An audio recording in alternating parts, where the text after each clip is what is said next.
Բոսնիա եւ Հերցեգովինայի Մոստար քաղաքում ցածկորդները ջուրն են նետվել 5 կամրջի կամարից մասնակցելով ավանդական մրցույթին։ Մրցաշարն ամենամյա տոնակատարություն է, որը նշանավորում է պատերազմից հետո կամրջի վերակառուցումը։ Սա իմ 11-րդ հաղթանակն է եւ ինչպես ամեն անգամ մեծ պատիվ է ինձ համար։ Հաճելի է ցատկել, մրցել եւ հասնել հնարավոր լավագույն արդյունքին։ Երկու ցատկից հետո ես զբաղեցրի ընդհանուր հաշվարկի առաջին տեղը եւ հույս ունեմ դա արժանի հաղթանակ է։ Ավելի քան 450 տարի առաջ Օսմանյան կայսրության ժամանակաշրջանում կառուցված կամուրջը մինչև իր ավերումը դարձել էր քաղաքի ամենաճանաչելի խորհրդանիշներից մեկը։ Այն ոչնչացրել էին բոսնիացի խորվաթ ուժերը 1992-ից 95 թվականների բոսնիական պատերազմի ընթացքում։ Պատերազմից հետո ՅՈՒՆԵՍԿՕ-ի համաշխարհային ժառանգության ցանկում ընդգրկված 30 մետր երկարությամբ կամուրջը վերակառուցվել է միջազգային հանրության ֆինանսավորմամբ իրականացված բարդ ծրագրի շրջանակում։ Այն վերաբացվել է 2004 թվականին որպես հաշտեցման խորհրդանիշ, քանի որ միացնում է քաղաքի երկու հատվածները, որտեղ բնակվում են կաթոլիկ խորվաթները եւ մուսուլման բոսնիացիները։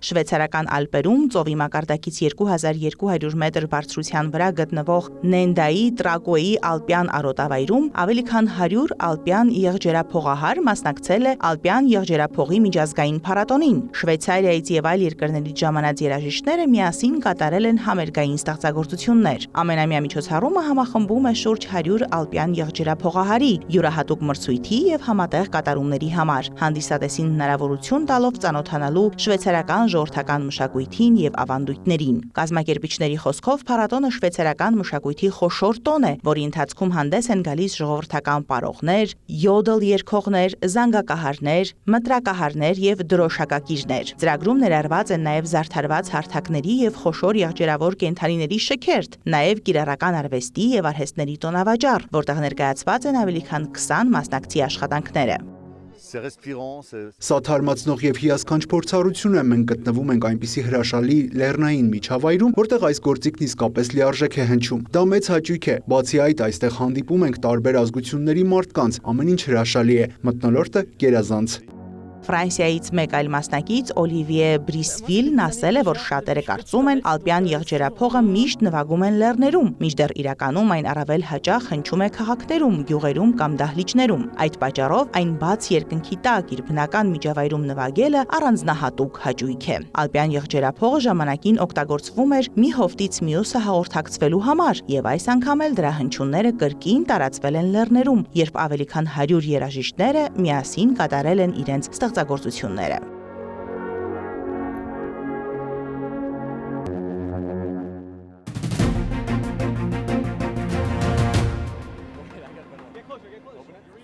Թեև Սան Դիեգոյի կոմիքսների համաժողովը հայտնի է զանգվածային մշակույթին նվիրված աղմկահարույց քննարկումներով, այն առավել հայտնի է իր տպավորիչ մասնակիցներով, որոնց անվանում են քոսփլեյերներ։ Ամեն տարի տեսախաղերի, կոմիքսների, ֆիլմերի եւ ֆենթեզի գրականության երկրպագուները մեծ ժամանակ եւ գումար են ծախսում զգեստներ պատրաստելու վրա, որպեսզի փառատոնի ընթացքում ներկայացնեն իրենց սիրելի կերպարները եւ արտահայտեն իրենց հետաքրքրությունները։ Վերջերս Սան Դիեգո տեղափոխված 27-ամյա Սարալուն պատմել է, որ ինչպես վարժեցնել Վիշապիտ ֆիլմաշարի անատամ Վիշապի կերպարի զգեստը սկսել է պատրաստել դեռ հունվարին եւ դրա վրա ծախսել է մոտ $400։ Ինձ համար սա թատրոնի, երաժշտության եւ բարի միաձուլումն է, եւ ես օգտագործում եմ այդ բոլոր հմտությունները կերպարը կենթանացնելու համար։ Կարծում եմ դրա մեջ մի տեսակ կախարդանք կա։ Բացի այդ, այն միավորում է մարդկանց։ Շատ երեխաներ են մոտենում ու ասում. «Աստված իմ, սա անատամն է»։ Ես էլ ասում եմ. «Այո, ես էլ եմ սիրում անատամին»։ Դրա համար էլ սա անում եմ համայնքի համար։ Կոմիքսների համաժողովում որոշ կերպարային զգեստներ մեծ ճանաչում են ձեռք բերում, իսկ մյուսները կարող են աննկատ մնալ։ 21-ամյա Խոսե Սամանիեգոն, որը նույնպես Սան Դիեգոից է, կարծում է, որ ամեն ինչ կախված է ինքնավստահությունից։ Ամենակարևորը վստահ եղեք ինքներդ ձեր նկատմամբ։ Եթե ինքներդ վստահ չլինեք ձեր կերպարին, մարդիկ դա անմիջապես կզգան։ Եթե ձեզ դուր չգա, թե ինչպես եք հագնված, ապա ձեր կերպարն էլ հաջողված չի լինի։ Իսկ եթե սիրում եք ձեր ընտրած կերպարը եւ վստահ եք ձեր արտաքինի վրա, ուրեմն ամեն ինչ հրաշալի է։ Քանի որ Սան Դիեգոյի կոմիքսների համաժողովն անցկացվում է ամռան ամենաշոգ օրերին, բարդ ու ծանր զգեստներով քոսփլեյերները պետք է զգուշանան բարձր ջերմաստիճանից։ Չնայած նրանք մեծ ուշադրությամբ են պատրաստվում իրենց կերպարներին, երբեմն հենց միջոցառման օրը խնդիրներ են առաջանում։ Զգեստը պահող սոսինձը կարող է շոքից հալչել, հագուստը պատռվել կամ վնասվել։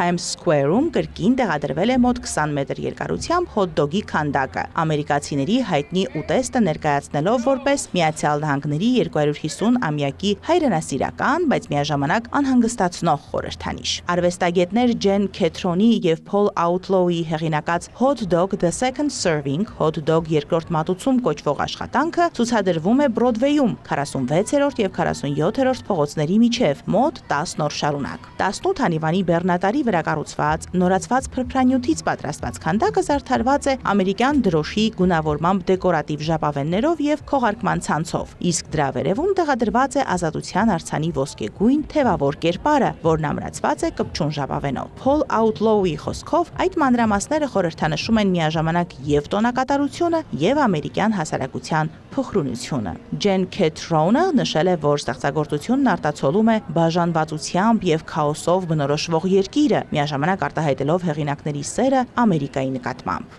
Guardian Angels կազմակերպության հիմնադիր Քերթիս Սլիվան հայտարարել է, որ հոթ-դոգը երկրի ամենաճանաչելի խորհրդանիշներից մեկն է։ Հեղինակները նշել են, որ քանդակի վերադարձը 2024 թվականի ցուցադրության կրկնօրինակը չէ, այլ փոփոխված հուշարձան, որը նախատեսված է մարդկանց դրդելու մտածելու այն մասին, թե որտեղ ենք մենք հիմա եւ ինչպես ենք մտածում այն մասին, թե ուր ենք շարժվելու Միացյալ Նահանգներում։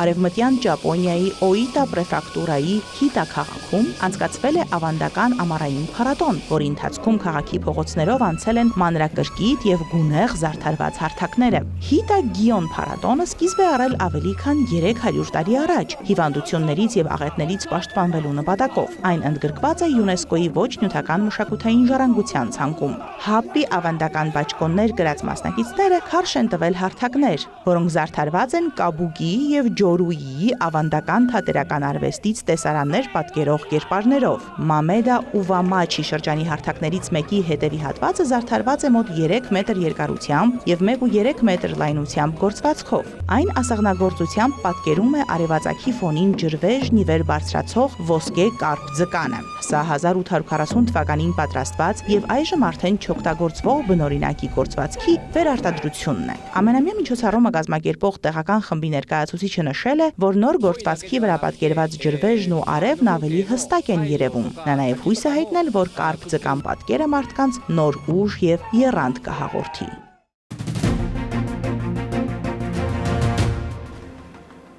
Վագրի 3 ձագերը, որոնք դեռևս չեն ընտելացել իրենց մեծ թաթերին, հետաքրքրությամբ շրջել են Լյուբլիանայի կենդանաբանական այգու իրենց նոր վանդակում։ Սիբիրյան վագրի եռյակը, որն առաջին անգամ է հանրությանը ներկայացվել, ծնվել է ուշ գարնանը եւ երկար սպասված համալրում էր կենդանաբանական այգու համար, ասել է այգու աշխատակից Շպելա Ստրուսը։ Նրա խոսքով կենդանաբանական այգու աշխատակիցները երկար ժամանակ աշխատել են վագրի ձագեր ունենալու նպատակով եւ երբ ձեռք են բերել երիտասարդ զույգ, այդ հույսն ավելի է մեծացել։ Առաջիկա 2 տարվա ընթացքում ձագերը կմնան մոր հետ, քանի որ բնության մեջ վագրերին այդքան ժամանակ է անհրաժեշտ լիարժեք հասունանալու համար։ Անունները մենք ինքներս կընտրենք, քանի որ դա մեզ համար մեծ պատիվ եւ հաճույք է։ Սովորաբար ընտրությունը կատարում ենք հիմք ընդունելով աշխարհագրական վայրերը, բնական միջավայրերը, օրինակ լեռները կամ վագրերի հետ կապված որևէ առանձնահատկություն։ Լյուբլիանայի կենդանաբանական այգու աշխատակցի խոսքով վագրի ձագերը ուրախ, առողջ եւ լավ ֆիզիկական վիճակում գտնվող էգեր են։ Ստրուսը նշել է, որ անհամբեր սպասում է կենդանաբանական այգու մյուս աշխատակիցների հետ նրանց համար անուններ ընտրելուն։ Մարոտ Հարվերդյան, Այլ լուրեր։